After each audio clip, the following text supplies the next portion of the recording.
എൻ്റെ പേര് ഷൈനി. ഞാൻ ഏറ്റുമാനൂര് വെട്ടിമുകൾ ഇടവകയിൽ നിന്ന് വരുന്നു. ഞാൻ എൻ്റെ അനീതിയുടെ ഭർത്താവിന് വേണ്ടി സാക്ഷി പറയാനാണ് ഇവിടെ വന്നിരിക്കുന്നത്. ഫെബ്രുവരി 12 എൻ്റെ അനീതിയുടെ ഭർത്താവിന് ഒരു ആക്സിഡൻ്റ് ഉണ്ടായി. അതും കോട്ടയം മെഡിക്കൽ കോളേജിൽ കൊണ്ടുചെല്ലുകയും അവിടെ നിന്ന് രക്ഷയില്ല. 3-ാം ദിവസം ആളിന് ജീവൻ നഷ്ടപ്പെടുകയും ചെയ്യുമെന്ന് പറഞ്ഞു. ആ സാഹചര്യത്തിൽ ഞങ്ങൾ അവിടുന്ന് അവരോട് നിർബന്ധിച്ച് കാരിത്താസ് ഹോസ്പിറ്റലിൽ കൊണ്ടുവരികയും ഹോസ്പിറ്റലിൽ നിന്ന് മെഡിക്കൽ കോളേജിൽ നിന്ന് കൊണ്ടുവരുന്നതിന് മുമ്പ് ഞാൻ കൃപാസന മാതാവിനോട് പ്രാർത്ഥിച്ചു.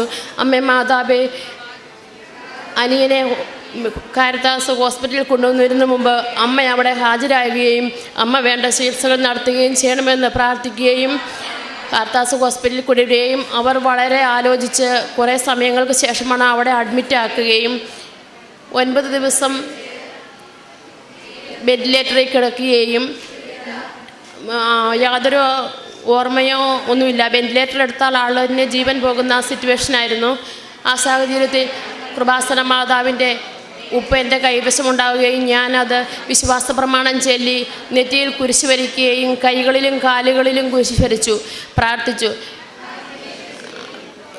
സ്കാൻ വേണമെന്ന് അവർ പറഞ്ഞു. സ്കാനിന് കൊണ്ടുപോകാൻ നേരമാണ് ഇത് ഞാൻ ചെയ്തത്. സ്കാനിങ് റൂമിൽ ചെന്ന് 5 മിനിറ്റിനകം കാലുകൾ വലിച്ചു മടക്കി നൂർക്കുകയും എഴുന്നേറ്റ് പോകുവാൻ ശ്രമിക്കുകയും ചെയ്തു. അങ്ങനെയാണ് ആദ്യത്തെ അത്ഭുതം. അങ്ങനെ 13 ദിവസം ഹോസ്പിറ്റലിൽ 13ാമത്തെ ദിവസം ഓപ്പറേഷൻ ചെയ്യുകയും ഒരു ദിവസം തന്നെ 3 ഓപ്പറേഷനാണ് നടത്തിയത്. തലയുടെ ഓപ്പറേഷന് 76 സ്റ്റിച്ച് ഉണ്ടായിരുന്നു. പിന്നെ പ്ലാസ്റ്റിക് സർജറി കണ്ണിൻ്റെ അവിടെ. കൈക്ക് ഒരു കൈ മുറിച്ച് കളയണമെന്ന് ഡോക്ടർമാർ പറഞ്ഞു. ഞാൻ പറഞ്ഞു, ഡോക്ടർമാരോട് പറഞ്ഞു, കൈ തളർന്നു പോവുകയാണെങ്കിൽ പൊയ്ക്കോട്ടെ, അത് എൻ്റെ പരിശുദ്ധ അമ്മ ആ കൈകൾക്ക് ജീവൻ നൽകുമെന്ന് ഉറച്ച വിശ്വാസം എനിക്കുണ്ടായിരുന്നു.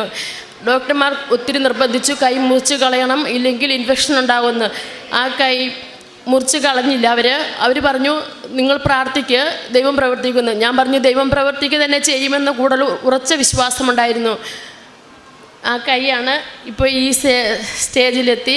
കൈ പൊക്കാൻ പറ്റില്ല, പക്ഷേ അകത്തി നിർത്താൻ പറ്റും. ഇപ്പോൾ ഫിസിയോതെറാപ്പി ചെയ്യുന്നു. ഈ സ്റ്റേജിലാണ് ആൾ കാരിത്താസ് ഹോസ്പിറ്റലിലെത്തിയത്. അവിടുന്ന് ഓപ്പറേഷൻ ചെയ്തത് ഈ ഓപ്പറേഷൻ തിയേറ്ററിൽ നിന്ന് ഇറക്കി റൂമിലെത്തിയ ശേഷം ഇതാണ് 76 സ്റ്റിച്ചോടുകൂടി. ഇതാണ് അനിയന്. പരിശുദ്ധ അമ്മ ഒരു പുനർജന്മം നൽകി ലോകത്തിന് സാക്ഷിയായി ഞങ്ങൾക്ക് നൽകിയതിനും അമ്മ കൂടെയുണ്ടെന്ന ഉറച്ച വിശ്വാസത്തോടു കൂടിയും ലോകത്തിൻ്റേതായ സമ്പന്നതയിൽ ജീവിക്കുമ്പോഴും അതല്ല, ഞങ്ങൾക്ക് പരിശുദ്ധ അമ്മയുടെയും ഈശോയുടെയും അനുഗ്രഹത്തിൻ്റെ സമ്പന്നതയിലാണ് ഞങ്ങൾ.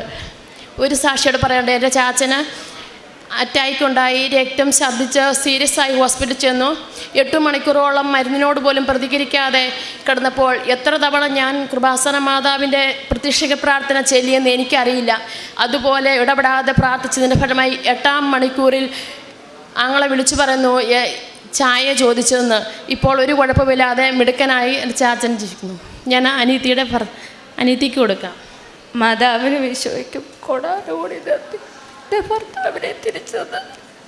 പരിശുദ്ധ അമ്മയുടെ മധ്യസ്ഥ സഹായത്തിലേറെ പ്രത്യേകിച്ച് ഈ സഹോദരിയാണ് ഉടമ്പടി എടുത്തതും.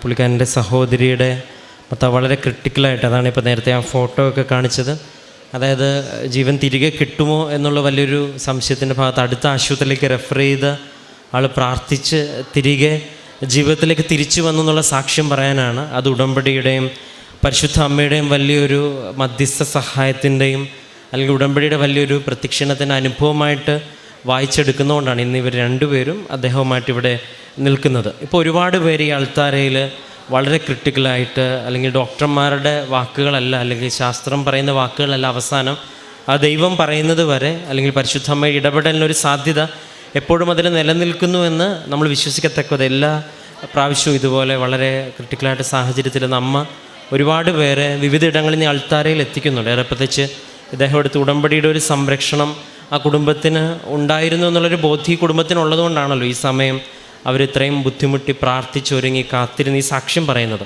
അപ്പോൾ അമ്മ മാതാവിൻ്റെ വലിയ സാന്നിധ്യം അവർ കുറഞ്ഞ വാക്കുകളിൽ പറയുന്നതിനേക്കാളും അപ്പുറമാണ് എന്നുള്ള കാര്യം നമുക്ക് വ്യക്തവുമാണ്. അപ്പം ഈ ഒരു സാക്ഷ്യത്തെ പ്രതിയും ഇദ്ദേഹത്തിന് അമ്മ നൽകിയ അല്ലെങ്കിൽ അമ്മയുടെ മധ്യസഹായത്തിൽ ഈശോ നൽകിയ എല്ലാ അനുഭവങ്ങളെ പ്രതി നമുക്ക് കരങ്ങളടിച്ച് ദൈവത്തിൻ്റെ നാമം മഹത്വപ്പെടുത്താം. അത്യപൂർവ ദൈവാനുഭവങ്ങൾ ഇനി നിങ്ങൾക്കും സ്വന്തം.